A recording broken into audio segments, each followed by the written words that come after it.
त्याच्यासाठी चौथी महत्वाची पायरी म्हणजे मौनात राहणे, मौन धरणे, जास्तीत जास्त काळ मौन धरणे.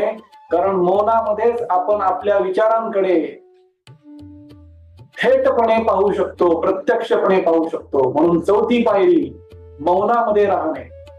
पाचवी, शांततेचा सराव करणे.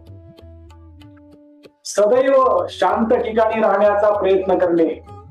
बाह्यांगाने शांत असणारे ठिकाण निवडणे, भौतिक दृष्ट्या शांत ठिकाण निवडणे आणि आंतरिक स्थिती ही मनाची शांतच ठेवणे, याला शांततेचा सराव म्हणतात. ही झाली पाचवी पायरी.